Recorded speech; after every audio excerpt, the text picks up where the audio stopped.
السلام علیکم friends, welcome to my channel novel and true stories. Video کو start کرنے سے پہلے میری آپ لوگوں سے ایک ہمبل ریکویسٹ ہے، جو لوگ میرے چینل پہ نیو ہیں یا فرسٹ ٹائم میری ویڈیو کو واچ کر رہے ہیں، میرے چینل کو سبسکرائب کرتے ہیں اور بیل آئیکن کو پریس کرتے ہیں تاکہ ہر نیو آنے والی ویڈیو کا نوٹیفیکیشن آپ کو ملتا رہے۔ اس چینل پہ آپ کو بہت ہی امیزنگ ناولز اور ٹرو سٹوریز سننے کو ملیں گی۔ اس کے علاوہ اگر آپ کو کسی ناول پہ ویڈیوز چاہیے یا اس کے ایپیسوڈز چاہیے یا کسی سٹوری پہ ویڈیو چاہیے تو وہ بھی آپ کمنٹ سیکشن میں بتا سکتے ہیں۔ میں پوری کوشش کروں گی کہ ان پہ ویڈیوز ڈالوں۔ اس کے علاوہ اگر آپ کو لگتا ہے کہ میری ویڈیو میں کوئی چینجنگ ہونی چاہیے تو اپنی رائے کا اظہار آپ کمنٹ سیکشن میں کر سکتے ہیں، میں ضرور اس پہ عمل کرنے کی پوری کوشش کروں گی۔ آپ کا سبسکرپشن، آپ کا ایک لائک میرے لیے اپریسیشن ہوگا، میرے لیے حوصلہ افزائی ہوگی، تو کائنڈلی مجھے سپورٹ کریں۔ تو چلیں آج کے ایپیسوڈ کو سٹارٹ کرتے ہیں۔ Episode number 9، a toxic love by Amir Hamza. اس نے گہرا سانس لے کر خود پہ قابو پایا اور چہرہ صاف کر کے پلٹ گئی۔ اسے آفس کے لیے دیر ہو رہی تھی۔ وہ چرچ سے نکل کر دوبارہ اپنی گاڑی میں بیٹھ چکی تھی۔ باہر سردی بہت تھی، پر زویا کو لگ رہا تھا جیسے اس کا جسم اس آگ میں ابھی تک چل رہا ہے۔ شہر کی محبت اور فریاد دل سے نکالنا اس کے لیے بہت مشکل ہو جائے گا۔ یہ صبح پاکستان پہ بھی روشن اتری تھی۔ ہنکی اب فضا میں گھلی تھی، ہر سو پروائی کا زور تھا۔ وہ جب اٹھی تو بیڈ پہ ہتھیلیوں کے سہارے سے کراؤن سے کمر ٹکا کر بیٹھ گئی، بکھرے بال سمیٹے، اور تبھی اس کی نظر ڈریسنگ کے شیشے پہ ٹھہر گئی۔ عائشہ نے اپنے چہرے کو باغور دیکھا، اس کے چہرے پہ مسکان تھی۔ اس نے اپنی خوشی کی وجہ کو کچھ دیر کے لیے سوچا، اور جب اس کی آنکھیں لمحے کو موندی تو وہ خوشی غصے چہرے پہ پھیلاتی ڈانٹنے والے انداز سے عائشہ کے سامنے شہیر ملک کی شکل میں آ گئی۔ وہ نیلی آنکھوں سے کیسے عائشہ کو اپنے حصار میں رکھتا تھا، اور اس کا حق جتانے والا غصہ۔ عائشہ نے آنکھیں کھول لی۔ اسے ابھی تک یقین نہیں آ رہا تھا کہ سچ میں شہیر ملک اس کی اتنی فکر کرتا ہے۔ اس نے ایسا بس فلموں میں دیکھا تھا، اور جب ہیروئن نخرے کرتی تھی تو اسے غصہ آتا تھا۔ وہ کہتی تھی جب کوئی اتنا ٹوٹ کر چاہے تو اسے انکار نہیں کرنا چاہیے۔ اتنی محبت کوئی مجھے کرے تو میں اس پہ واری صدقے ہی چلی جاؤں۔ پر اب اسے اندازہ ہو رہا تھا کہ واری صدقے جانا بھی بڑا مشکل سا ہو جاتا ہے۔ یہ بات بات پہ ضد کرنا اور سامنے والے کا کسی بہت سمجھدار بندے کی طرح منانا، سمجھانا، یہ فیلنگز اتنی زبردست ہوتی ہیں کہ کبھی کبھی ہم جان بوجھ کر الٹی باتوں پہ ضد کرتے ہیں تاکہ وہ ہمیں محبت سے ڈانٹیں۔ اس نے قریب بیڈ پہ اپنے ساتھ ٹیڈی بیئر بیٹھے گلابی بھالو کو دیکھا جو مسکرا رہا تھا۔ اس نے اسے اٹھا کر اپنی باہوں کے حصار میں لیا۔ میرا ٹیڈی بیئر۔ اسے شہیر ملک کا یہ کہنا بہت ہی اچھا لگنے لگا تھا۔ وہ ابھی اور شہیر ملک کو سوچتی کہ نیچے سے امی نے اسے آواز دے دی، اور اسے نہ چاہتے ہوئے بھی اٹھ کر فریش ہونا پڑا، کیونکہ آج وہ یونی نہیں جا رہی تھی، اس لیے آج آدھا کام گھر کا وہ کرے گی۔ عائشہ نے بھالو کو دوبارہ اس کی جگہ پہ رکھا اور واش روم میں چلی گئی۔ گلابی بھالو ویسے ہی مسکراتے ہوئے بیڈ پہ بیٹھا تھا۔ جب وہ گھر کے کاموں سے فارغ ہوئی تو 12 بج رہے تھے۔ وہ بھی آ کر لاؤنج میں ٹی وی چلا کر بیٹھی تھی کہ نابیہ آ گئی۔ امی بھی اس کے قریب ہی بیٹھی تھی۔ السلام علیکم آنٹی۔ اس نے آ کر سلام کیا تو امی نے اسے حیرت سے مسکرا کر دیکھا۔ تم بھی نہیں گئی یونیورسٹی؟ امی نے سلام کے جواب کے بعد پوچھا۔ انابیہ نے شانے اچکائے۔ ہاں بس دل نہیں کیا، وہ بول کر عائشہ سے ملنے لگی۔ اچھا تمہاری شادی فکس ہو گئی؟ انابیہ جب بھی آتی تو امی سے یہ سوال لازمی کرتی تھی۔ عائشہ نے امی کو فوراً گھورا۔ انابیہ ویسے ہی پڑھائی کی چور تھی، اور اوپر سے امی کا یہ سوال۔ کہاں آنٹی، وہ ذیشان ہے نا، ایک ہی رٹ لگائی ہوئی ہے کہ آپ کی تعلیم مکمل ہو جائے پھر شادی بھی ہو جائے گی، پڑھائی زیادہ ضروری ہے۔ وہ اداس سی ہو گئی تھی۔ امی نے ناک سے مکھی اڑائی۔ عجیب انسان ہے بندہ، شادی کر کے لڑکیوں نے اتنا پڑھ لکھ کر کیا کرنا ہے، چلانا تو گھر ہی ہوتا ہے۔ امی مزید آگے بولتی کہ عائشہ نے کہا لڑکیوں نے گھر تو چلانا ہوتا ہے، پر امی حالات کا کسے پتا کہ کب کیا سے کیا ہو جائے، ذمہ داری کب پورے گھر کی عورت پہ آ جائے، یہ کسے پتا ہے۔ امی کو اس کی یہ بات پسند نہیں آتی تھی۔ امی نے سر جھٹکا، یعنی دفع ہو جاؤ یہاں سے اپنی دوست کے ساتھ، اور عائشہ ہنس کر انابیہ کے ساتھ اپنے کمرے میں آ گئی۔ اب مجھے بتاؤ ہوا کیا تھا، تم کل کہاں گئی تھی؟ انابیہ نے کمرے میں آتے ہی پوچھا۔ عائشہ کی روح کل کے تصور سے ایک بار پھر لرز گئی۔ اس نے انابیہ کو اپنے سامنے بٹھایا اور گہرا سانس لے کر اسے کل کی ساری کہانی سنا دی۔ کیا؟ انابیہ کو جیسے کرنٹ لگا۔ وہ پھٹی ہوئی آنکھوں سے عائشہ کو دیکھ رہی تھی۔ ہاں کل میں مرتے مرتے بچی ہوں۔ اس نے شہیر کے آنے سے پہلے تک ہی بات بتائی تھی۔ انابیہ کی آنکھیں بے ساختہ بھیگ گئی، وہ عائشہ کے گلے لگ گئی۔ تم بالکل پاگل ہو، وہاں اکیلی کیوں چلی گئی تھی؟ اگر تمہیں کچھ ہو جاتا تو؟ وہ سسکیوں سے رونے لگی تھی۔ عائشہ ہلکا سا مسکرا دی۔ مجھے اس وقت لگا کہ میں تمہیں کھو دوں گی، اس لیے مجھے جو ٹھیک لگا وہ میں نے کر لیا۔ اس نے انابیہ کو اپنے سے جدا کر کے اس کے آنسو پونچھے۔ انابیہ کو سمجھ نہیں آ رہی تھی کہ وہ عائشہ کو کیا کہہ کر اس کا شکریہ کرے۔ میں بہت قسمت والی ہوں کہ مجھے تم جیسی دوست ملی، اور اس نایاب کو میں نہیں چھوڑوں گی، آج ہی پولیس میں کمپلین کریں گی، انابیہ نے اشتعال سے کہا۔ عائشہ نے نفی میں سر ہلایا۔ اس سب میں اس کا قصور نہیں ہے انابیہ، اسے بس علاج کی ضرورت ہے جو اب اس کا انشاءاللہ ہو جائے گا، اور وہ ایک نارمل زندگی گزارے گی۔ انابیہ اس کی بات پہ الجھی۔ عائشہ، وہ کچھ بھی کہتی کہ عائشہ نے اسے خاموش رہنے کا اشارہ کیا اور اسے شہیر ملک کی کہی کی وہ ساری باتیں سنا دی جو شہیر نے ہم جنس پرستوں کے بارے میں عائشہ کے سامنے کی تھی۔ انابیہ خاموش سی ہو گئی۔ اسے چانس کی ضرورت ہے۔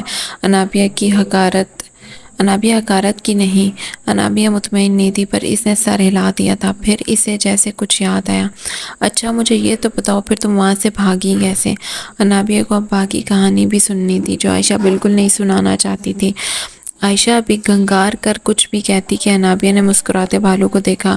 اور یہ تم نے کب لیا؟ عائشہ کو فوری کوئی جواب نہ آیا۔ وہ کچھ دیر سوچتی رہی، اور اس کے چپ رہنے پہ انابیہ نے بھویں اچکا کر اس کا چہرہ دیکھا۔ تم مجھ سے کچھ چھپا رہی ہو؟ عائشہ تقریباً سٹپٹا ہی گئی۔ نہیں تو۔ انابیہ کا انداز نہ بدلا۔ سیدھی طرح بتاؤ، وہ بڑے بے رحم طریقے سے بولی تھی، پر عائشہ نہ مانی۔ پھر انابیہ نے ایموشنلی کہا، میں تمہیں ایک ایک بات بتاتی ہوں اور تم؟ وہ کھڑی ہو گئی۔ میں جا رہی ہوں۔ عائشہ نے اس کا ہاتھ پکڑا۔ ابے یار کیا ہے؟ انابیہ نے اس کا ہاتھ ناراضی سے جھٹکا۔ تم بتاؤ یہ سب کیا ہے؟ اس کا اشارہ بھالو کی طرف تھا۔ عائشہ ہار سی گئی۔ اس نے انابیہ کو بٹھایا۔ آج بھی بتانا ہے اور کل بھی۔ وہ انابیہ کو اپنے اعتماد میں لینا چاہتی تھی تاکہ جب امی اس کے کمرے میں آ کر بھالو دے کر سوال کریں تو وہ کہہ دے کہ انابیہ نے دیا ہے۔ دیکھو تمہیں یقین نہیں آئے گا، مجھے بھی یقین نہیں آ رہا تھا۔ تمہیں وہ دن یاد ہے جب ہم نے شرط لگا کر کیفے میں ایک شخص پہ کافی گرائی تھی؟ انابیہ نے سر ہاں میں ہلایا۔ وہ بہت دھیان سے اس کی بات سن رہی تھی۔ عائشہ نے نظریں بھالو پہ کی۔ یہ سب انہی نے بیچا ہے، شہیر ملک نام ہے ان کا، مجھے وہاں سے بچایا بھی انہوں نے ہی تھا۔ عائشہ آہستہ آہستہ اسے ساری بات بتانے لگی۔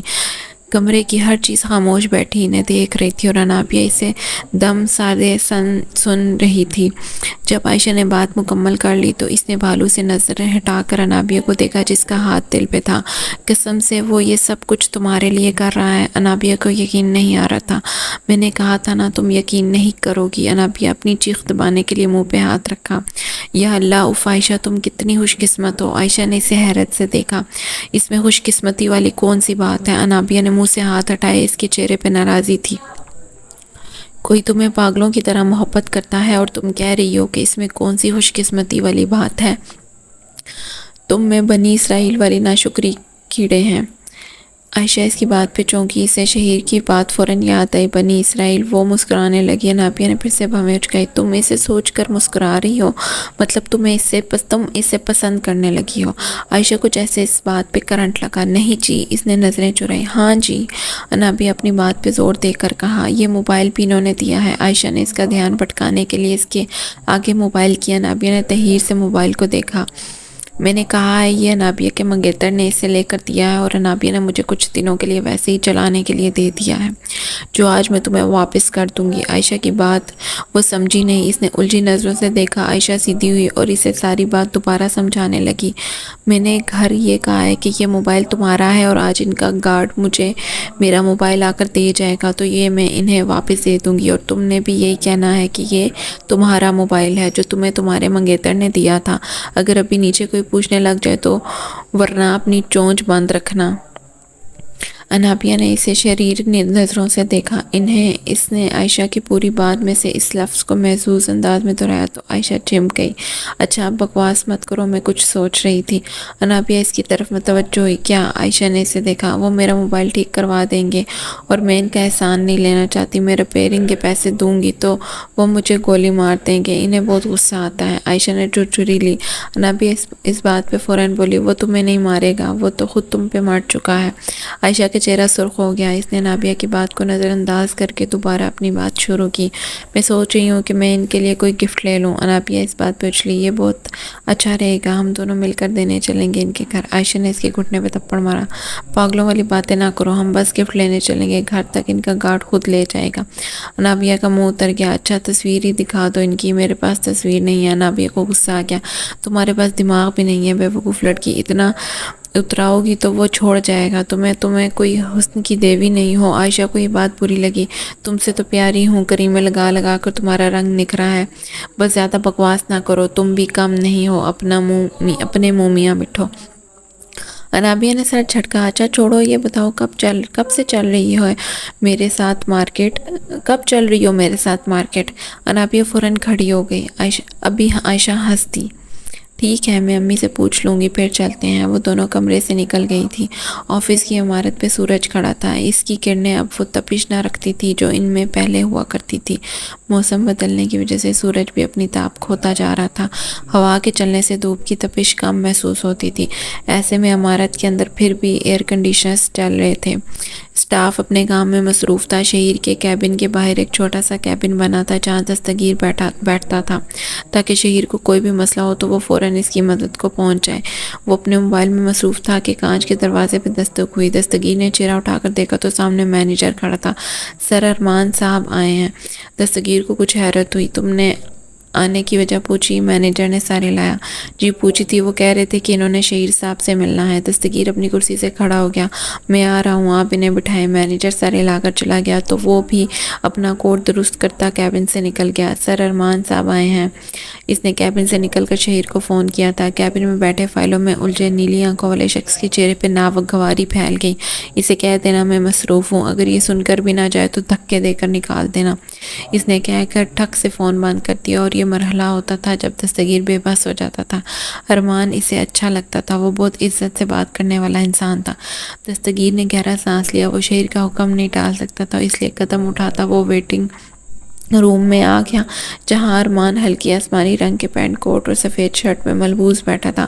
بال جیل سے پف کی صورت ڈھلے تھے۔ دستگیر کو آتے دیکھ اس کے چہرے پہ مسکان دوڑ گئی۔ دراز قد، خوبرو نقوش اور ہلکی داڑھی والا اس کی جانب اپنائیت سے ہاتھ بڑھا کر بولا، کیسے ہیں آپ دستگیر مسکرا دیا۔ میں ٹھیک ہوں، آپ کیسے ہیں سر؟ ارمان نشانے اچکائے۔ تمہارے سامنے ہوں، میں نے شہیر سے ملنا تھا۔ وہ حال احوال کے فوراً بعد مدعے پہ آیا۔ سر مصروف ہیں۔ ارمان کے چہرے پہ اداسی سی مسکان در آئی۔ میرے لیے اب وہ بہت مصروف ہو گیا ہے، وہ کھوئے ہوئے انداز سے بولا۔ پھر سر جھٹکا کر دستگیر کو دیکھا۔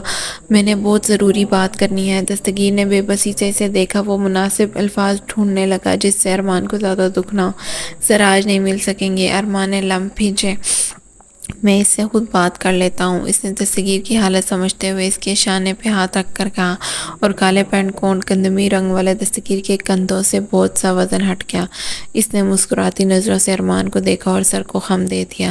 ارمان نے اس کے شانے سے ہاتھ ہٹایا۔ وہ فون نکال کر کچھ قدموں کے فاصلے پہ جا کر کھڑا ہو گیا۔ اس کی پہلے 2-3 کالز تو شہیر نے اٹھائی ہی نہیں تھی۔ چوتھی کال جب اس نے اٹھائی تو ارمان کے کچھ بھی کہنے سے ہی برہمی سے بولا، تمہارے ساتھ مسئلہ کیا ہے؟ ارمان کو امید تھی وہ ایسے ہی بات کرے گا، اس لیے بغیر برا منائے نرمی سے بولا، تم سے ملنے آیا ہوں بچے۔ شہیر کے چہرے پہ ناپسندیدگی پھیل گئی۔ میں نہیں ملنا چاہتا تم سے، واپس جا سکتے ہو۔ ارمان کو اس کے انداز پہ تکلیف ہوئی۔ شہیر بات ضروری ہے، تمہارا زیادہ وقت نہیں لوں گا پلیز۔ وہ بے بس تھا۔ اس کے سامنے جیا کا چہرہ آ گیا تھا۔ وہ اپنی بہن کو مرتے ہوئے نہیں دیکھ سکتا تھا۔ دوسری جانب لمحوں کی خاموشی رہی۔ دور کھڑا دستگیر دانستہ اس کی طرف متوجہ تھا۔ وہ ارمان کے چہرے سے باتوں کا اندازہ کر سکتا تھا۔ اسے کبھی کبھی لگتا تھا جیسے شہیر کو سچ میں کوئی غلط فہمی ہو رہی ہے۔ ارمان کسی کا قتل نہیں کر سکتا کیونکہ وہ ایک عرصے سے ارمان کو فالو کر رہا تھا، پھر بھی اس کے خلاف کوئی ثبوت نہیں ملتا تھا، لیکن یہ بات وہ شہیر کو نہیں کہہ سکتا تھا، اس لیے خاموش رہتا تھا۔ کان سے فون لگا کر کھڑا ارمان شہیر کے جواب کا منتظر تھا۔ ٹھیک ہے، آ جاؤ۔ ارمان مسکرا دیا۔ کیا کہا باس نے؟ جب ارمان دستگیر کے قریب آیا تو اس نے پوچھا، رشتے ناراض ہو سکتے ہیں پر کبھی ختم نہیں ہو سکتے۔ یہ ہمارا ہی گمان ہوتا ہے کہ ہم نے رشتہ ختم کر دیا ہے، پر ایسا نہیں ہوتا۔ جن رشتوں کے نام ہوتے ہیں وہ کبھی ختم نہیں ہوتے کیونکہ انسان مٹ جاتے ہیں، نام نہیں مٹتے۔ ارمان کی بات سے وہ اندازہ کر سکتا تھا کہ شہیر نے اسے اپنے کیبن میں بلا لیا ہے۔ دستگیر مسکرا دیا۔ ارمان بھی جوابی مسکرا کر وہاں سے نکل گیا۔ کیبن کے دروازے پہ دستک دے کر اس نے دروازہ کھولا اور مسکراتا ہوا اندر داخل ہو گیا۔ سامنے چیئر پہ بیٹھے شہیر ملک اسپاٹ نظروں سے آنے والے کو دیکھا۔ کیسے ہو بیٹے؟ وہ محبت سے بولا۔ شہیر نے دیوار آیوز کھڑی کو دیکھا۔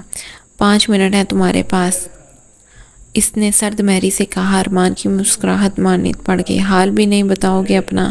وہ دکھی ہو گیا۔ شہیر نے گھڑی پہ ہی نظر رکھی۔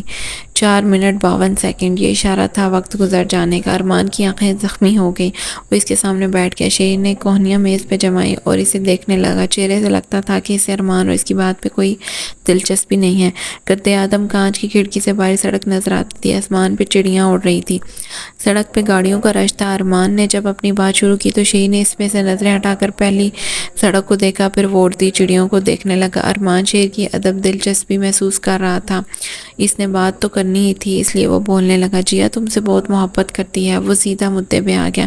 شہیر کی نظریں چڑیاں ہی پہ تھیں، جن میں سے ایک آ کر کھڑکی کے آگے بنے شیڈ پہ بیٹھ گئی۔ وہ جیسے تھک گئی تھی اڑ کر۔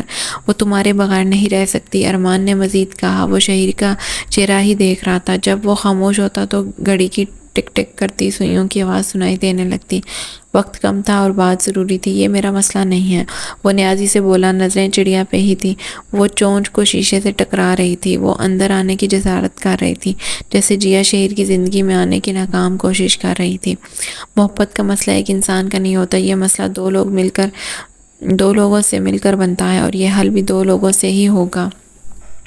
شہیر نے ایک اچٹتی نظر ارمان پہ ڈالی۔ چڑیا ویسے ہی کانچ سے چونچ ٹکرا رہی تھی، جیسے جیا شہیر نامی پتھر سے سر ٹکراتی ہے، بالکل ویسے ہی۔ مجھے تمہاری پوری فیملی سے نفرت ہے، وہ صاف گوئی سے بولا۔ ارمان نے گہرا سانس لیا، جیسے وہ تھک گیا ہو۔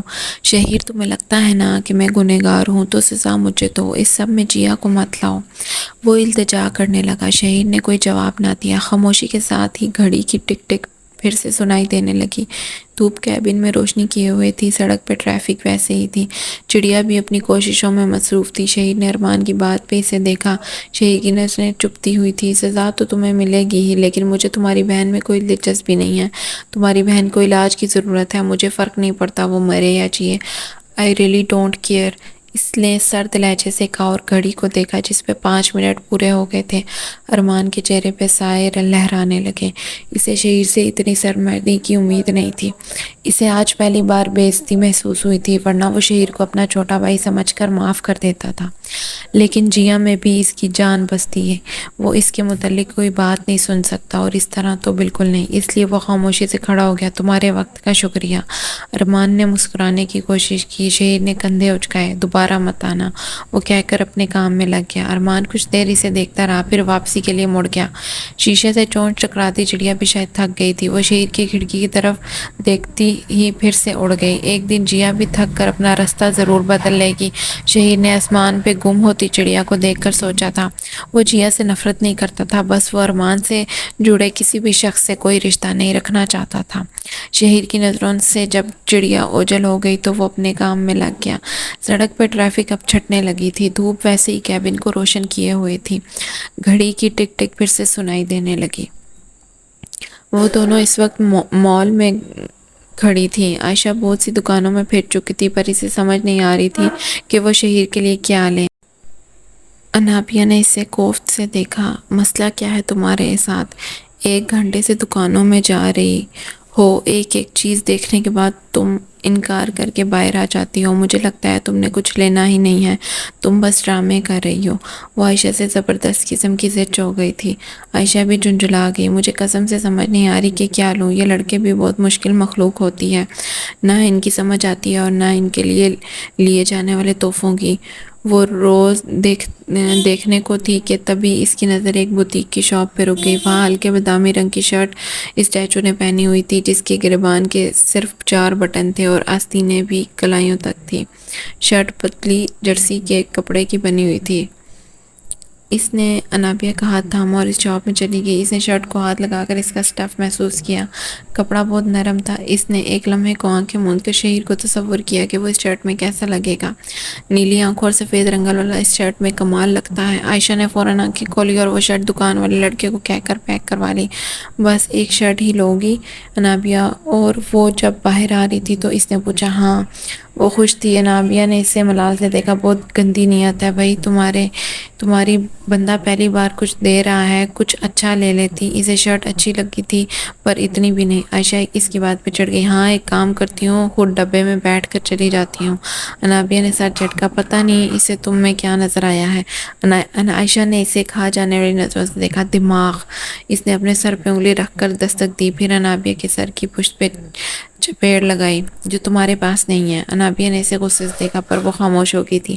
عائشہ نے بھی اپنا موبائل نکالا اور ٹاکسک نام کا نمبر نکال کر وہ شہیر کو میسج لکھنے لگی تھی۔ آپ میرا موبائل بھیج دیں، میں اس وقت مارکیٹ میں ہوں۔ اس نے اپنی لوکیشن بھیج کی میسج میں لکھ دی تھی۔ اس نے اور انابیہ نے اب ریسٹورنٹ جا کر کھانا کھانا تھا، اس لیے اس نے وہیں کا پتہ لکھ بھیجا تھا۔ کانچ کی میز کے آمنے سامنے رکھی کرسیوں پہ وہ دونوں بیٹھی پیزا کھا رہی تھی۔ کیا وہ خود موبائل دینے آئیں گے؟ انابیہ نے تجسس سے پوچھا۔ نہیں، دستگیر آ رہے ہیں۔ اس نے شہیر کے جوابی میسج کو دہرایا۔ انابیہ الجھی۔ یہ کون ہے؟ شاید ان کے گارڈ ہیں۔ پرسنالٹی ان کی بھی بہت کمال کی ہے۔ عائشہ نے پیزا کا ٹکڑا منہ میں ڈالتے ہوئے کہا۔ میں نے شہیر ملک کو بھی دیکھنا ہے، تم نے ان سے تصویر کا کہہ دو۔ انابیہ نے اس سے مشورہ دیا۔ عائشہ نے لب بھیج کر پھیلائے۔ نو جی، میں اتنی بھی پاگل نہیں ہوں۔ انابیہ کا منہ بن گیا۔ وہ ابھی کچھ بھی کہتی کہ عائشہ کا موبائل بجا۔ عائشہ نے اسکرین کو دیکھا تو ایک غیر شناسا نمبر جگمگا رہا تھا۔ السلام علیکم میم، میں باہر کھڑا ہوں۔ دوسری جانب دستگیر تھا۔ عائشہ کھڑی ہو گئی۔ انابیہ نے اسے سوالیہ نظروں سے دیکھا۔ عائشہ نے لبوں کو خاموش جنبش دی اور باہر داخلی دروازے کی جانب پلٹی۔ باہر وہ سامنے ہی کھڑا تھا۔ عائشہ نے اسے ہاتھ ہلا کر اندر بلایا۔ کیسی ہیں آپ میم؟ وہ اندر آ کر خوشگواری سے بولا تھا۔ انابیہ کی نظریں اس پہ ہی ٹھہر گئی۔ اونچا، لمبا، گہری مونچھوں والا دستگیر اسے بہت اچھا لگا تھا۔ اس کے لیے نظریں ہٹانا مشکل تھا۔ تمہاری منگنی ہو چکی ہے؟ انابیہ اور ذیشان دنیا کا سب سے خوبرو شخص ہے۔ اس نے خود کو باور کرایا اور دستگیر سے نظریں ہٹا لی۔ میں ٹھیک ہوں، آپ کیسی ہیں؟ عائشہ نے مسکرا کر پوچھا۔ جی میں ٹھیک ہوں۔ اس نے جیب میں ہاتھ ڈال کر نکالا تو اس میں عائشہ کا موبائل تھا، جو کہ اسے نہیں لگتا تھا کہ کبھی ٹوٹا ہو۔ یہ آپ کا موبائل؟ عائشہ نے موبائل تھاما ہی تھا کہ وہ بولا۔ دکھائیں، میں سم میں ڈال دیتا ہوں۔ عائشہ اسے دونوں موبائل تھما دیے۔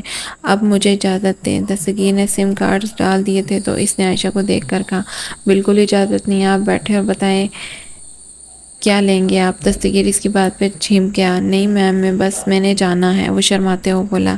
انابیہ ایک بار پھر اسے دیکھنے لگی تھی۔ بندہ کیوٹ ہے پر میں بک ہوں، مجھے یہ یاد رکھنا ہے۔ اس نے پھر سے اس پہ سے نگاہیں ہٹا لی اور پیزا کھانے لگی۔ عائشہ کو بھی وہ ایسے بولتا ہوا بہت اچھا لگا۔ نہیں یہ تو کوئی بات نہ ہوئی، آپ میرے مہمان ہیں۔ دستگیر نے سر نہ ہلایا۔ پھر کبھی میم، ابھی مجھے سچ میں دیر ہو رہی ہے۔ اس نے دوبارہ انکار کیا تو عائشہ خاموش ہوگی، پھر وہ پلٹی۔ یہ آپ شہیر کو دے دیجیے گا۔ اس نے کرسی کے قریب رکھے شاپنگ بیگ کو اٹھا کر دستگیر کی طرف کیا تھا۔ دستگیر نے الجھی نظروں سے اسے دیکھا، پھر جب وہ سمجھ گیا تو وہ بولا۔ میں باس سے بات کر لوں؟ وہ شہیر کی اجازت لینا چاہتا تھا۔ عائشہ نے سر ہلا دیا۔ اسے پتہ تھا گفٹ کے لیے شہیر انکار نہیں کرے گا۔ اسے نہ جانے کیوں اتنا یقین تھا شہیر پہ۔